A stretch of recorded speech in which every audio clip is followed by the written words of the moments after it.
une famille. C'est-à-dire là où il y a le partage, la communion, la fraternité. Amen.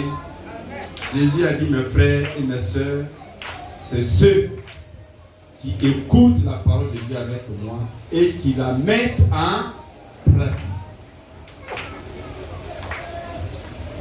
Dis Amen. Amen. Et vraiment, c'est vrai. C'est vrai.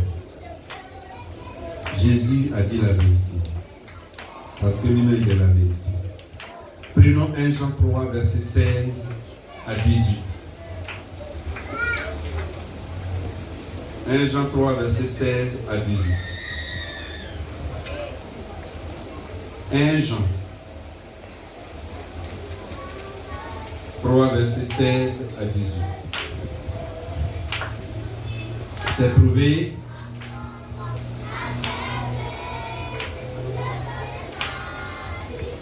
On peut commencer.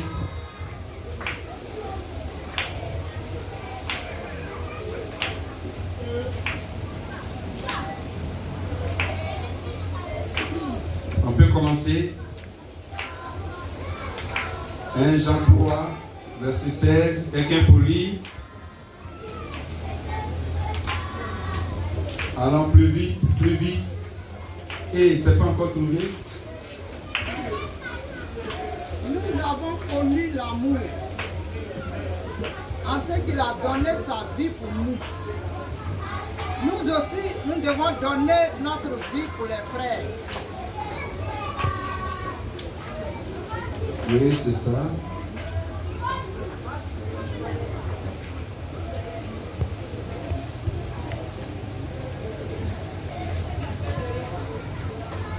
Nous, oui, allons-y, reprends. Nous avons connu l'amour en ce qu'il a donné sa vie pour nous. Nous aussi, nous devons donner notre vie pour les frères. Que Dieu bénisse cette parole. Amen. Gloire à Dieu. Donc, nous avons connu l'amour en ce qu'il a donné. En ce que Jésus a donné sa vie pour nous. Nous aussi, nous devons donner notre vie pour les frères. Quels frères? Les frères en? Les frères en?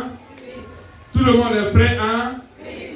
Les frères et sœurs en Christ. Amen.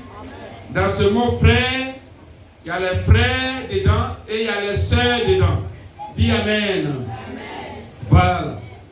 Et soyez bénis. Et puis qu'est-ce qu'il dit dans la suite? Il dit si quelqu'un, donc voici comment ça se passera, la manière de donner sa vie.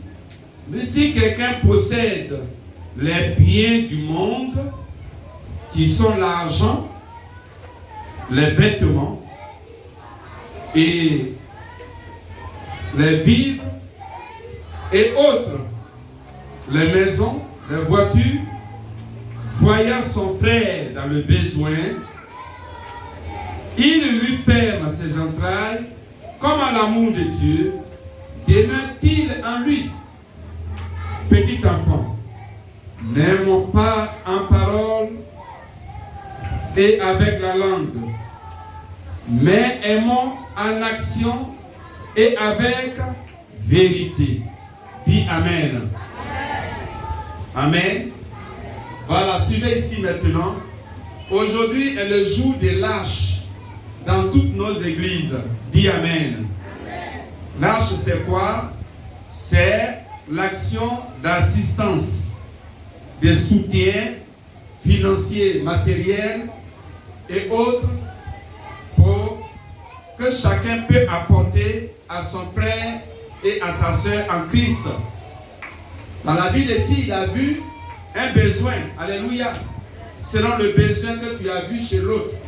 Amen. Et lâche parce que c'est l'esprit du sauvetage.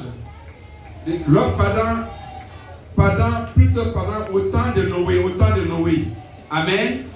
Noé a fait une hache par laquelle sa génération a été sauvée. N'est-ce pas? Et aujourd'hui, nous pouvons être aussi, notre don, tout ce que nous pouvons faire, peut être un moyen pour sauver, pour aider, pour assister, pour soutenir alors notre frère ou sœur qui est dans le besoin. Alléluia. Et cela a été pratiqué par la première église de la Bible, l'église de Jérusalem, dans Actes chapitre 4, versets 34 à 37. La Bible dit, s'il vous plaît, là-bas doit suivre, servir d'ordre. Les monitrices doivent suivre. Voilà. En même temps, aider les enfants. Et donc, l'église primitive, la Bible dit chacun vendait ses biens.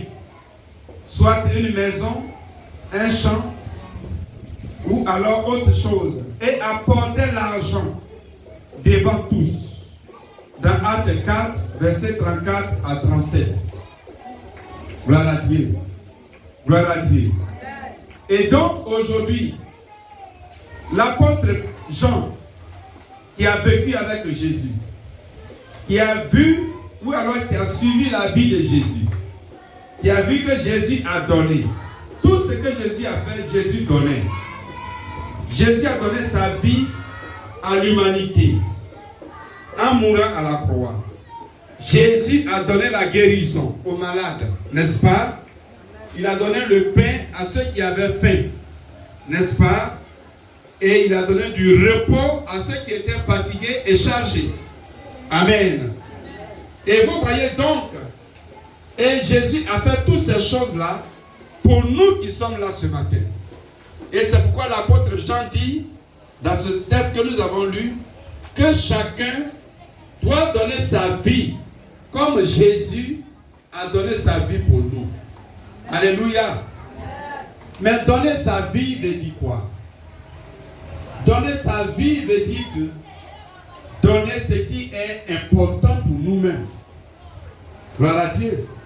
Parce que ce qui est important pour nous, ce qui est précieux pour nous, c'est dedans se trouve notre vie. Gloire à Dieu.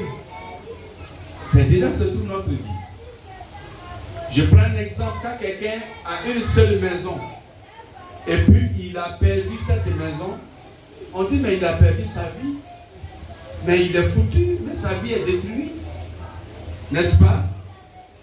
Donc cette chose-là représente sa vie. On peut donner aujourd'hui notre vie pour nos frères, sans toutefois mourir comme Jésus. Mais le faisant, donnant ce qui est précieux. Ce qui est précieux pour notre vie. Ce qui est important pour notre vie. Nous sommes en train de donner notre vie pour notre frère, pour notre soeur. Dis Amen. Amen. Dis Amen. Amen. Donc, l'apôtre Jean dit que nous devons le faire. Donc, donner sa vie pour son frère.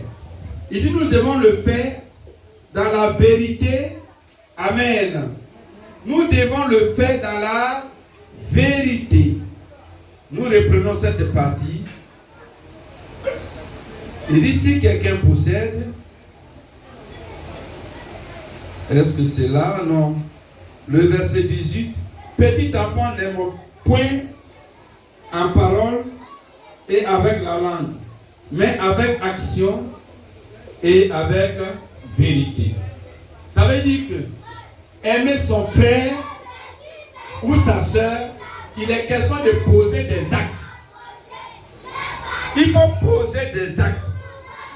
Ne dis pas dans la bouche, je t'aime, Dieu te bénisse. Oh, le Seigneur avec toi, tu es béni. Non. Si tu le dis sans poser d'acte, alors tu es hypocrite. L'église est beaucoup hypocrite. Et l'église doit se repentir. Jésus n'a pas dit tu es béni. Dis Amen. Mais Jésus a posé des actes. Aujourd'hui, l'église ne pose pas d'actes. C'est pas bon. C'est l'hypocrisie. On aime sourire aux gens. On aime leur dire tu es béni. On aime leur dire la grâce du Seigneur sur toi. Mais on n'est pas prêt à ouvrir nos deux mains. Nous devons nous repentir ce matin. Et de telle sorte que ce qui va suivre continuera tous les jours dans nos vies. Au nom de Jésus. Alléluia. Donc nous devons donner ce qui est important pour nous, ce qui est nécessaire pour nous. Amen. Il dit si tu possèdes des biens et que tu vois l'autre dans le besoin, alors tu dois prendre tes biens et donner à l'autre qui est dans le besoin. Tu vas dire, moi aussi je suis dans le besoin. Toi tu n'es pas dans le besoin comme lui. Toi tu possèdes, mais lui il n'en a pas. Gloire à Dieu. Donc ce que toi tu as, tu prends dedans et tu partages avec ton frère. C'est ça la parole de Dieu. Gloire à Dieu. C'est ça la parole de Dieu. Si tu vis dans la sanctification, c'est-à-dire tu ne te suis pas le corps, parce que tu ne vis pas dans les impudicités, tu ne vis pas dans les adultères, tu ne t'enivres pas, tu ne vas pas chez les marabouts, chez les féticheurs. Mais si tu ne partages pas avec ton frère, ta soeur, tu meurs dans ça, dans l'égoïsme, tu vas en enfer. Parce que Dieu, il est amour. Alléluia. Et toi, tu n'es pas amour. Toi, tu n'es pas amour. Si tu meurs dans l'égoïsme, tu vas en enfer. Je prie que tu aies un cœur d'amour. Le cœur d'amour, c'est le cœur qui partage. C'est le cœur qui donne à l'autre. Si tu ne veux pas donner à l'autre, tu es égoïste, tu es méchant. Dans l'église, on ne donne pas à l'autre. Amen.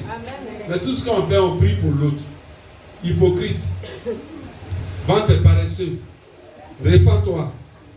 Alléluia. Amen. Quand quelqu'un est malade dans l'église, on dit on va prier gêné.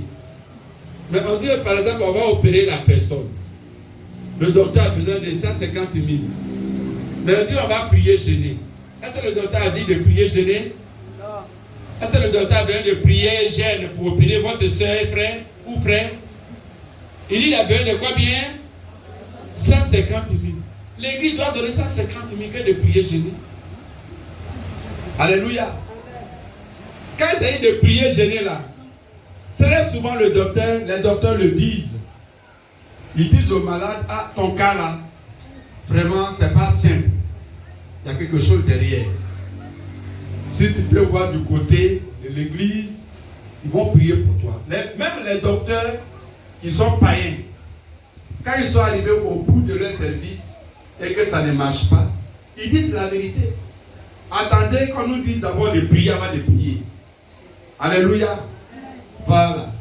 Quand un frère, une soeur est dans le besoin et que le besoin est connu, nous devons agir en action selon son besoin. Alléluia. L'église, dans son égoïsme, a tout spiritualisé. Que ce matin, chacun se répande au nom de Jésus. Il dit, quand tu vois le besoin de ton frère, de ta soeur, et puis tu fermes les yeux dessus, alors tu es du côté du diable. Amen. L'église doit être du côté de Dieu. Une personne qui pense à elle seule, elle est égoïste. Et la plupart des chrétiens sont égoïstes. Quand tu payes ta maison seulement, tu payes ta maison seulement, ta maison seulement, ta maison seulement. Tu ne pas payer la maison d'un frère d'une soeur. Dis Amen. Hey, missionnaire, faisons tout pour aller au ciel. Alléluia. Ta petite vie chrétienne là, il n'y a même pas de vie éternelle dedans. Il n'y a pas de paradis dedans. Répands-toi. Gloire à Dieu. Gloire à Dieu. Il y a des frères, peut-être que toi tu as un besoin de 50 000. Mais il te dit qu'il y a des frères, il y a des soeurs qui ont besoin de ne serait-ce que 1000 francs. Il faut dire waouh. Mais toi tu peux pouvoir son besoin c'est vrai que pour toi est là. Mais comme pour toi là c'est grand. Parce que toi tu as une dimension VIP. Et que la personne a un petit problème, ne serait-ce que 1000 francs. Toi tu peux l'aider. Mais très souvent on méprise les autres. Quand on connaît leurs problèmes, parce que c'est trop petit, on dit, oh, laissez-lui, il n'a même pas de problème. Il embrouille les gens. Moi, il y a un problème de 100 000, lui, pas de 1000 francs, 2000 francs. Mais c'est du sérieux. Son problème de 1000 francs, 2000 francs, c'est important pour sa vie. Gloire à Dieu. Nous devons aider.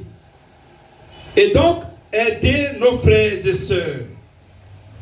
En donnant même au-delà de nos moyens, comme dans la Bible. Vous voyez, ils ont vu qu'ils n'avaient pas d'argent, de moyens dans leur main. Qu'est-ce qu'ils ont fait? Ils sont allés vendre leur propriété et puis apporter l'argent. Aujourd'hui, quand on voit le besoin d'un frère, d'une sœur, et que même on n'a pas les moyens, on peut se faire violence pour trouver les moyens pour aider le frère et la sœur. Ou la sœur. Gloire à Dieu. Gloire à Dieu. Vous savez, ce qu'on ne fait pas pour Dieu, on le fait pour d'autres personnes. Et c'est pas bon. Ce qui est dit ce matin-là, nous le faisons pour nos parents biologiques. Dis Amen. Tu le fais pour ta tante, pour ton papa, pour ta maman, pour ton frère, pour ta soeur, pour ta nièce, pour ta cousine. Tu le fais, tu donnes 100 000, 50 000. Pas parce que tu as les moyens, mais parce que c'est ton parent qui a de sérieux problèmes. Gloire à Dieu. Mais je n'ai jamais donné 1000 francs à un frère, à une soeur en Christ. Jamais. Faut dire waouh. Touche ton voisin, dis-lui waouh. Alléluia. Shabaya. Eh Seigneur, permets qu'on se répand avant que tu ne viennes peut-être dans 10 minutes. Qu'on se répand d'abord. Sinon, tous en enfer. Tous en enfer. Vous voyez, Jésus a dit, mon frère, ma soeur, c'est celui qui écoute la parole avec nous. Vivez la parole de Dieu. Et puis, je l'ai expérimenté. Depuis plus de 20 ans, aucun parent ne m'a jamais donné plus de même 5 000 francs. Mais vous, mes frères et mes soeurs, il y a des gens qui m'ont donné 600 000, 200 000, 50 000, 10 000. Il y a même des gens quelqu'un qui m'a donné une voiture, première voiture. Et cette voiture qui est là actuellement, qui est garée là-bas, c'est des gens aussi qui m'ont donné ça. Mais en Christ, dans la foi, acclamons la parole du Seigneur.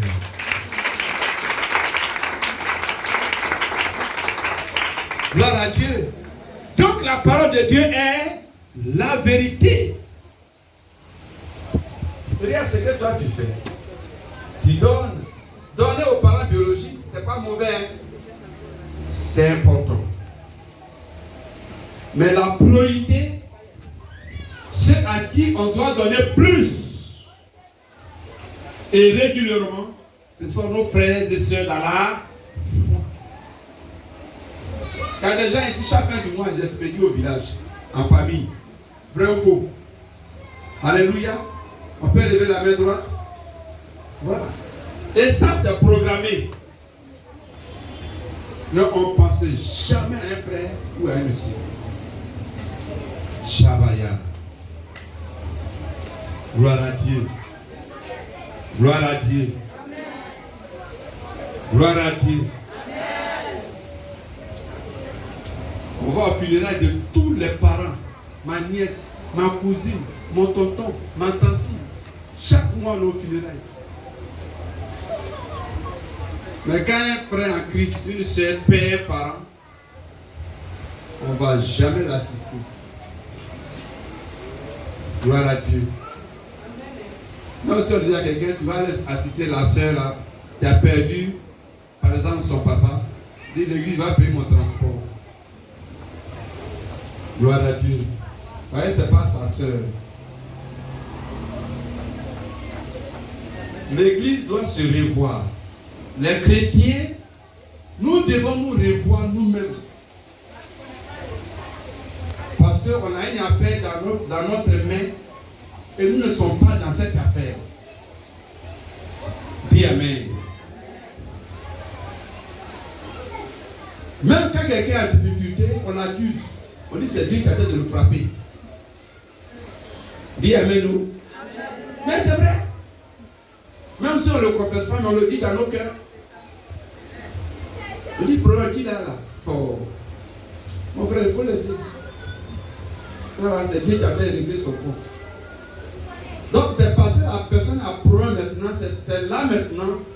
On va voir maintenant sa vie. C'est parce qu'il n'est pas dans la vérité. Elle n'est pas dans la vérité. Gloire à Dieu. Mais quand ton parent païen, quand elle a des problèmes, tu ne dis pas que c'est Dieu qui a fait de le frapper. Tu dis c'est ma tante, c'est mon oncle, c'est mon petit frère. S'il ne fait pas, qui va faire?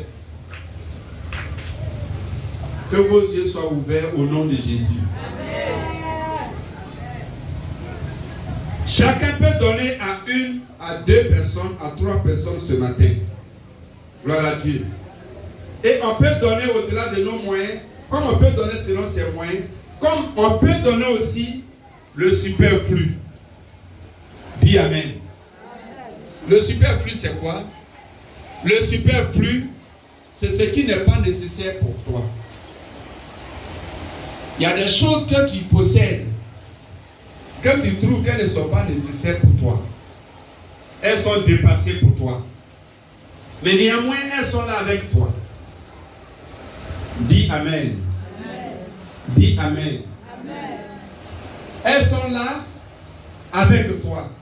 Mais elles ne sont pas nécessaires pour toi. La Bible dit, ce qui est le superflu pour toi est nécessaire pour les autres. Est utile pour les autres.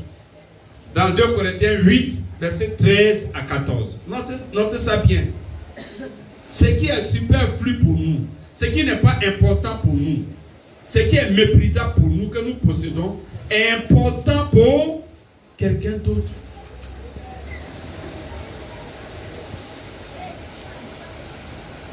Comme on le disait, quelqu'un allait jeter son caleçon parce qu'il a vieilli. Un autre l'a vu, il a couru, il allait prendre. Et sur le champ, il a porté. Il faut dire waouh. Il dit donne mon caleçon ici. Dis quel caleçon tu l'as jeté, non?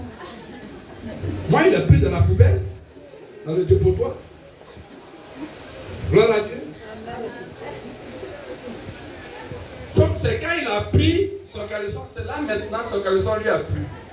C'est là qu'il a vu que son caleçon était nécessaire, était utile. Et la vie, c'est comme ça. C'est que toi, tu possèdes, que tu méprises. Pour toi, c'est du dépassé, c'est passé, ce n'est plus à l'actualité, ce n'est plus à la mode. C'est important pour quelqu'un. Dis Amen. C'est important pour quelqu'un. C'est important. Que le Seigneur vous bénisse. Nous allons voir les bénéfices, les avantages des pratiques de l'amour. Quand l'amour est pratiqué dans l'église, il y a la joie. Quand il y a le partage, il y a la joie. Vous savez pourquoi? Ceux qui avaient des besoins, quand quelqu'un a des besoins, la personne est triste. Vrai ou faux?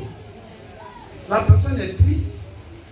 Donc ceux qui avaient des besoins, quand leurs besoins sont pourvus, ils sont dans la joie. Alléluia. Donc tout le monde est dans la joie. Acclamons le Seigneur.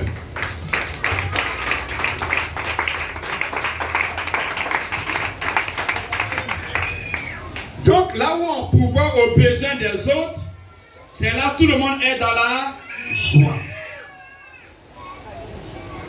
Dans l'église, quand il y a d'autres qui sont bénis, et puis il y a d'autres qui sont dans le manque, vous voyez, donc il y a un groupe qui est en joie et il y a un groupe qui est triste.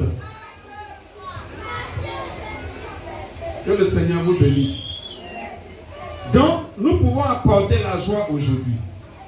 La Bible dit, quand cela a été fait dans l'église de Jérusalem, il n'y avait pas d'indigents. Donc, personne n'était dans le manque. Chacun était comblé. À partir de ce matin, nous pouvons le faire. Alléluia. Donc, tu peux apporter la joie au cœur de quelqu'un ce matin, de plusieurs ce matin. Tu peux apporter la joie. Dis à ton voisin, tu peux apporter la joie dans mon cœur. Pas lui de toi, tu peux apporter la joie dans mon cœur. C'est important. Gloire à Dieu. Alléluia. C'est important. Tu peux apporter la joie. Tu peux apporter la joie. Tu peux apporter la joie. Et donc, je vois ce matin que tu es une personne remplie de joie parce que tu vas recevoir. Vous savez, pendant que tu penses à donner à quelqu'un, suivez ici, un autre